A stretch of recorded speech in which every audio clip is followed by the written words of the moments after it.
The Institute of Internal Auditors presents All Things Internal Audit. In this episode, Christina Brune sits down with Randolph Sergent, Executive Vice President and General Counsel at CareFirst BlueCross BlueShield, to discuss why he decided to pursue the Certified Internal Auditor designation, despite spending his career in the legal profession. Sergent shares how earning the CIA helped him better understand audit planning, enterprise risk, and the role of internal audit within an organization. The conversation also explores leadership, continuous learning, professional development, and why executives should invest in understanding the function they support. Randy, welcome to the podcast. We are so excited to have you here today. Good morning. I understand that your background is law and not internal auditing. So I was curious if you could just tell us a little bit about your career journey and why you felt it was important to pursue the CIA. Absolutely. I am the general counsel for CareFirst BlueCross BlueShield. So I have been a practicing lawyer for 25 years now. I was doing the math. It's longer than I would like to admit sometimes. In that role, I have had a number of, I've been a firm counsel, I've been government counsel, I've risen through the ranks of being a corporate counsel. But as you stepped into the general counsel role, our role is formulated. It's perhaps more similar to a chief legal officer. I have audit, the compliance teams, the government relations teams, a team we call regulatory operations, which is sort of regulator facing responses to audits or external inquiries, all under me in addition to the legal department. And to be a good leader, you need to understand how all of the teams that work for you do what they do, why they do what they do. Otherwise, you're not going to be able to adequately support them, and you're not going to be able to adequately hold them to account. So I try to be a good coach when coaching is warranted. I try to push folks towards excellence, and without understanding those areas, you're not going to be very effective at it. So I decided I needed to know more about audit. Having worked with auditors for years, I hadn't actually been required to delve into beyond reading the reports. How are you a good auditor? What makes excellence in the audit field? And I thought the CIA examination was a way for me to understand the field in a comprehensive way, as opposed to just reading some books. I could hold myself to account. I could see the field from end to end, and I could ask all kinds of questions of our existing audit team that they weren't expecting then. I also love to learn new things. My theory is if you're not getting better, you're getting worse, because nothing stays the same from moment to moment. So I would advocate everyone for their career planning to look for what is the next stage of growth that you should be, not just advancement in terms of position, but growth that you should be looking towards. Wonderful. Well said. So I'm curious what you learned about internal audit standards. What did you learn about the profession in general that you didn't know going into this process? I think there's sort of a number of layers. I knew the basics of what internal auditors do as they're working externally, right, with folks outside of the audit team. I didn't have a grasp on the planning. I didn't have a good grasp on how would you manage the overall scaling and collection and evaluation of risks when you develop the audit plan, or the need to do your quality reviews, or the other elements, I'd say, of the internal workings of how do you make your audit program effective as opposed to individual audits. So I had a sense of how to conduct individual audits, having worked with auditors on individual audits. So I'd say the biggest piece. There was a piece that resonated with me having run a legal department for many years. We are a audit and legal are similar. We are functions that are necessary to a company, but we're not in the mainstream of operations, right? You are a set of professionals. You have clients that you must both press to make sure that they're doing the right thing and that you're holding to account to some extent, but also you're working with them and you're making sure that they're happy with your services. So I think the CIA does a very nice job of getting out that customer service proponent, that element to I'd say the auditors work. It definitely is true with the lawyers too. And the way to keep your customers happy is to be excellent at your job, not necessarily to tell them good things, right? It's to give them the bad news when they need the bad news, but to do it effectively and to communicate well. And I think that was something from the CIA exam. I was very pleased to see that emphasis. Excellent. Some of the things you mentioned that you learned about audit planning and quality are really over the CAE's level. So I'm wondering if you're pursuing the CAA, what you learned, has had any impact on your communications with your CAE? It has. I'm the executive sponsor for the Audit and Compliance Committee at CareFirst. We've assigned each of the board committees as a sort of ELT, executive leadership team member, who is sort of the sponsor for that, helps coordinate and facilitate it. Our chief audit executive reports to the Audit and Compliance Committee with a dotted line to me. So a big part of the impetus was if I'm responsible for the audit team, at least as a dotted line administrative level, I'm able to have, I would say, much deeper conversations with the CAE than I otherwise would because I can press for is this element of the program or is this the most effective approach or why did you do it this way?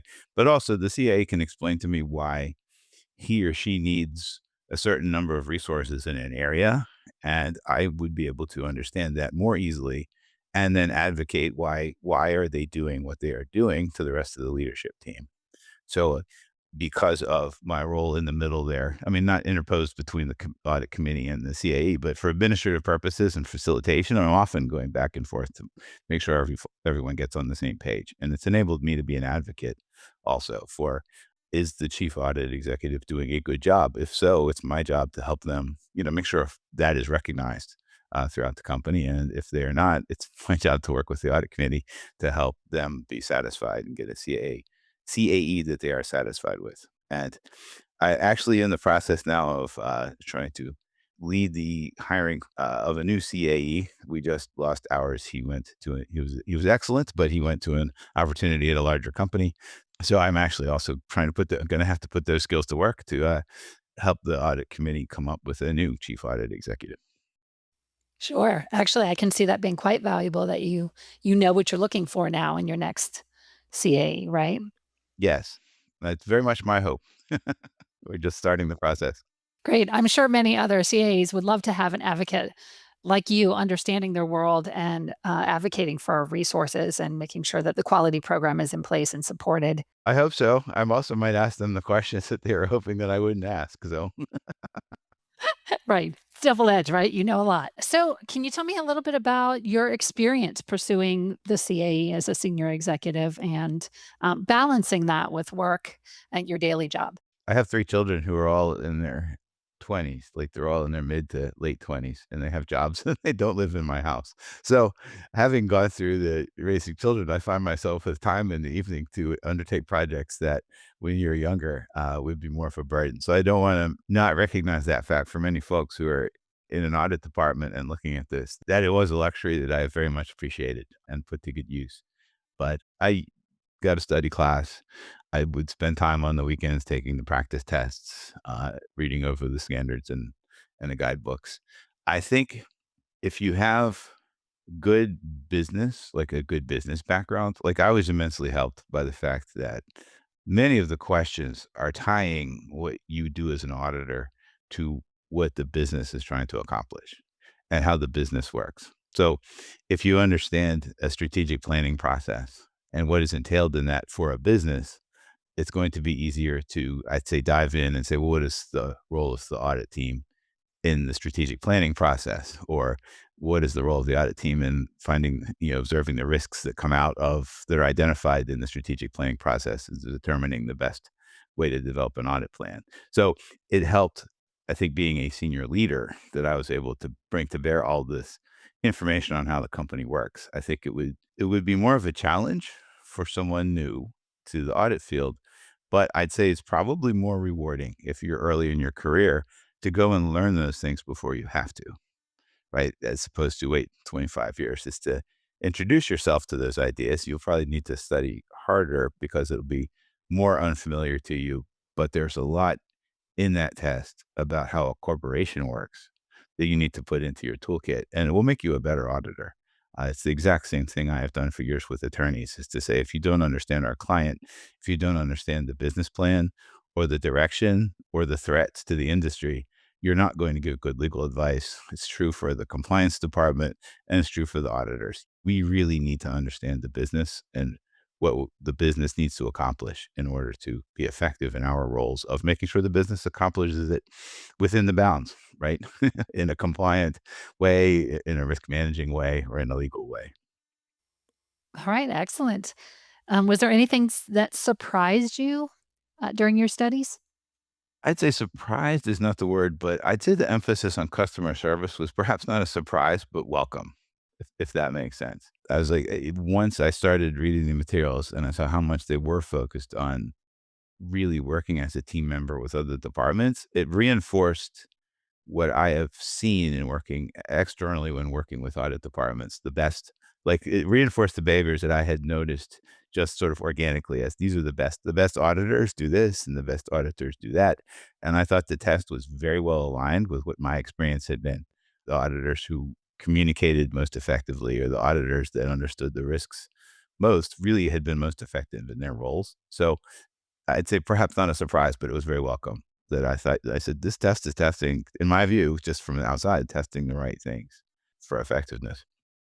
So people always want to know a little bit more about the study process, your routine, and how long it took you. You talked a little bit about having the extra time in the evenings, but if you could tell us what your study process was like, how you tackled the different parts, the order, and how you did it. I spread it out over almost a year, maybe 4 months per exam, just to make sure that I had enough time. I was pretty methodical. I would sort of say much do I want to work through the materials in a week, and then leave time for review.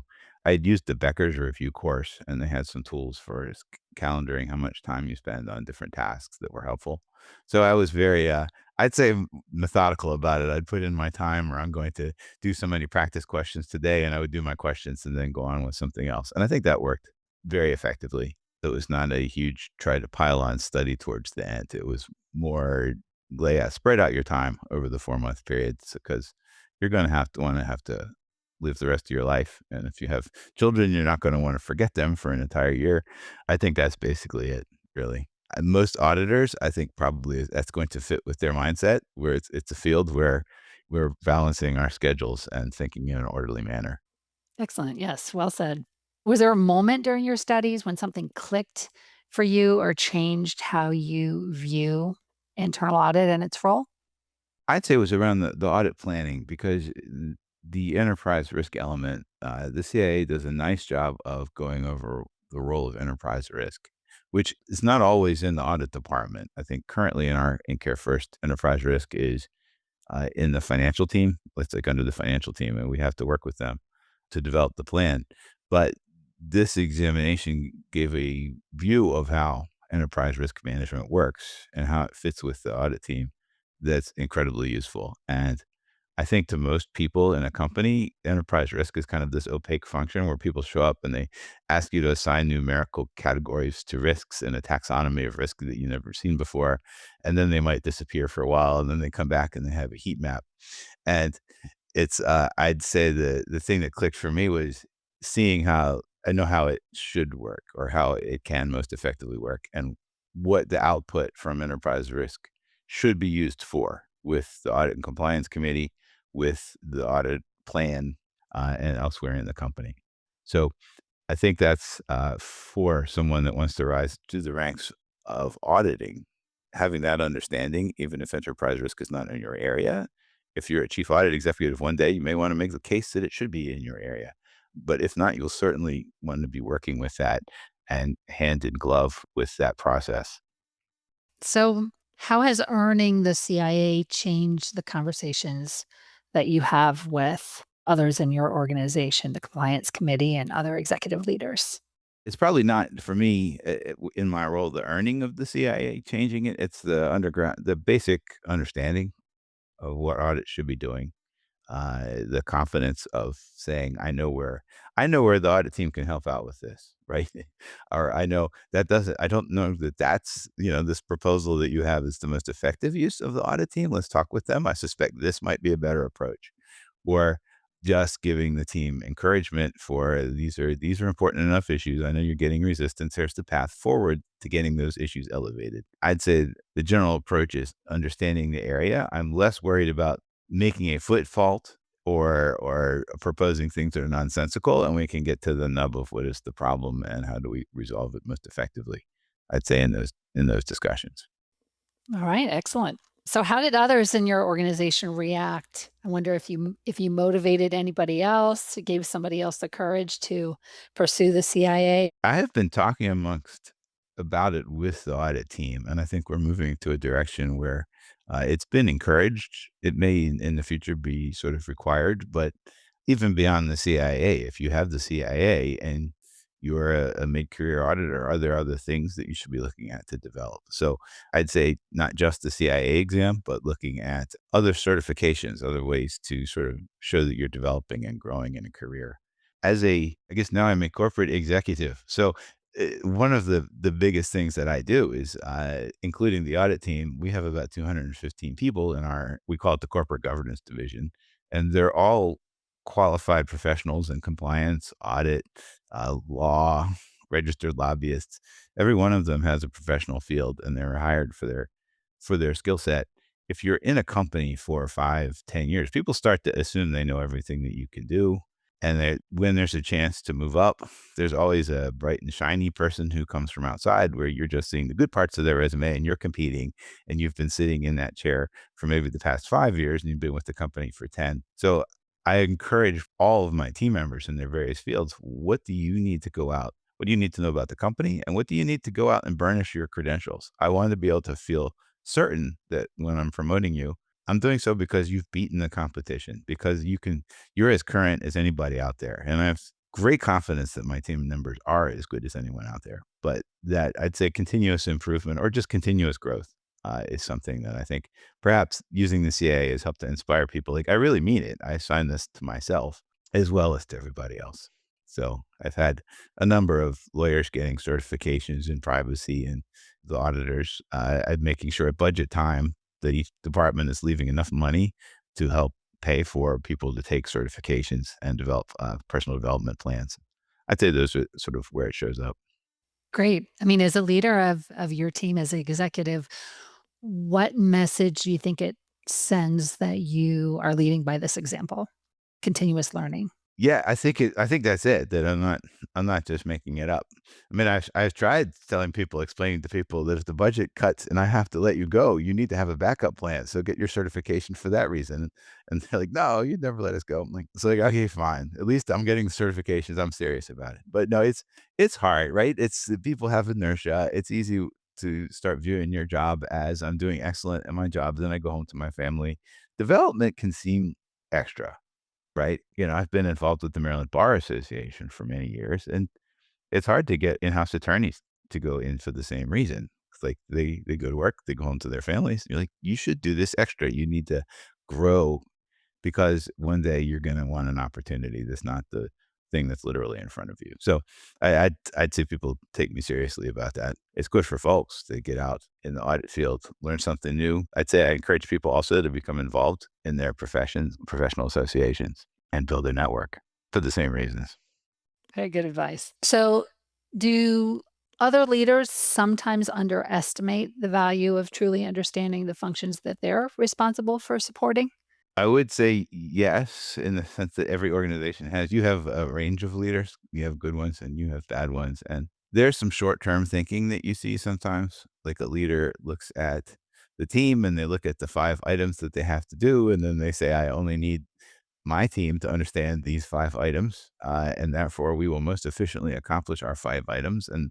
But as a leader, your job is generally not to do 5 items, right? Your job as a leader is to move the organization forward.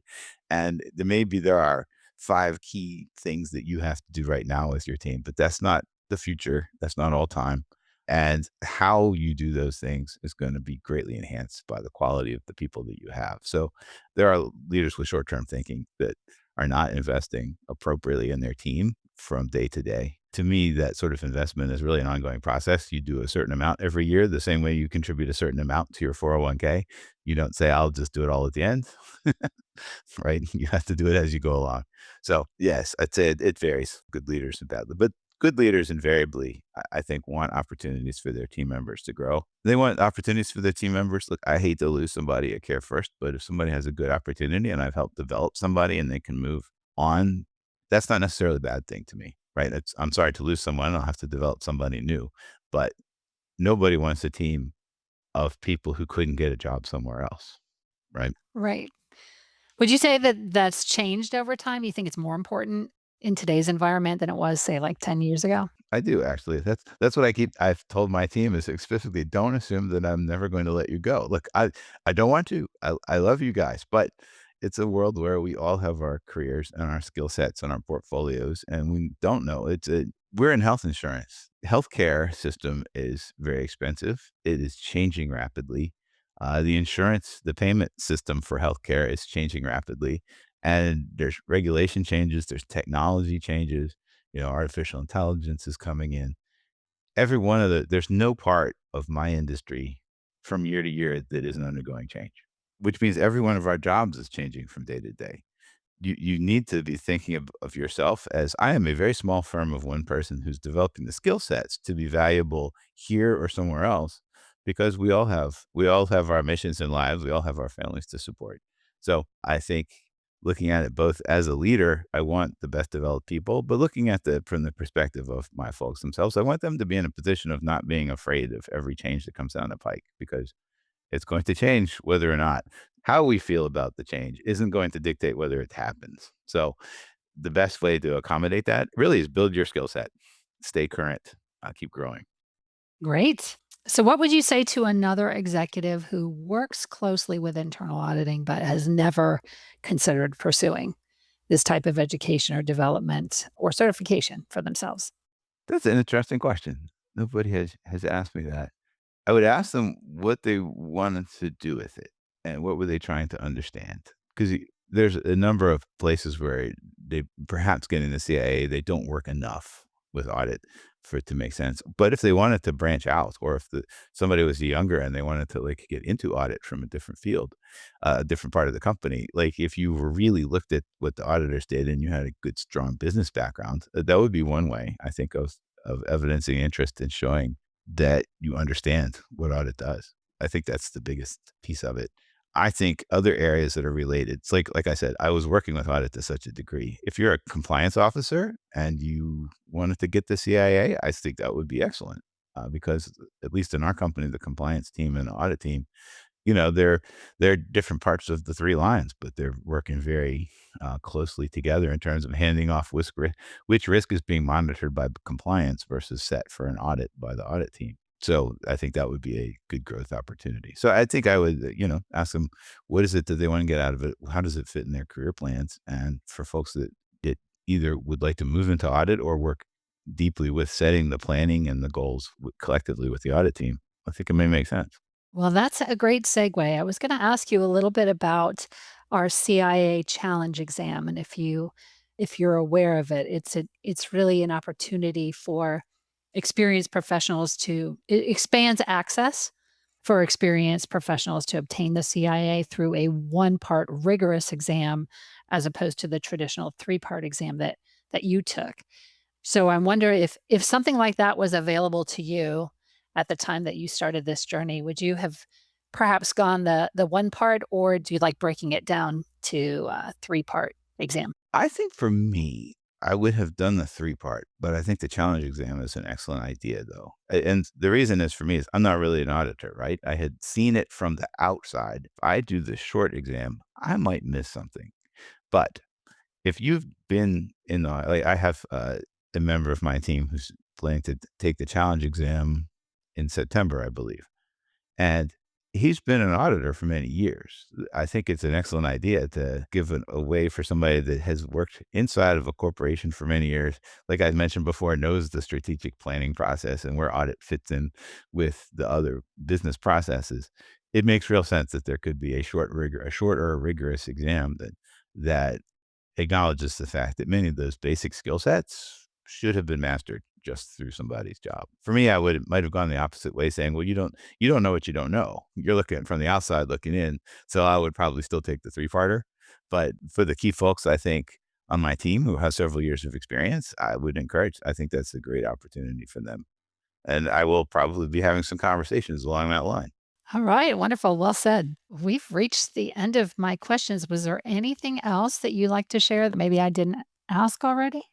I would say The theme that you've heard from me about professional development, it's genuine. I mean, it's real. I talk about this all the time because I really find the folks that delve into their career and they know why they're doing what they're doing, not just collecting a paycheck, but they really genuinely like what they're doing. I think that's important. It's important to your quality of life. It's important to your contribution to the world and how you feel about it. I would just encourage everyone. We all get lazy. We all get in a rut from time to time. Look at it as the time we have it's an opportunity and a resource. And I'd say never turn down the chance to learn something because it's incredibly rewarding. All right. Fantastic. Thank you so much again for your time today, Randy. It was wonderful talking with you. Thank you. It was my pleasure. Earning the CIA usually means 3 separate exams, but it doesn't have to. The CIA Challenge exam is designed for experienced professionals who already hold a CPA, CISA, CISA, or have a background in internal audit. You qualify through one of 3 pathways, including a pilot option for people with 10 plus years of experience. That pilot closes September 30th, 2026, so don't sleep on it. Becker study materials can help you prepare for this exam, and if you're interested, you can find a link to the challenge exam in the show notes. If you like this podcast, please subscribe and rate us. You can subscribe wherever you get your podcasts. You can also catch other episodes on YouTube or at theiia.org. That's THEIIA.org.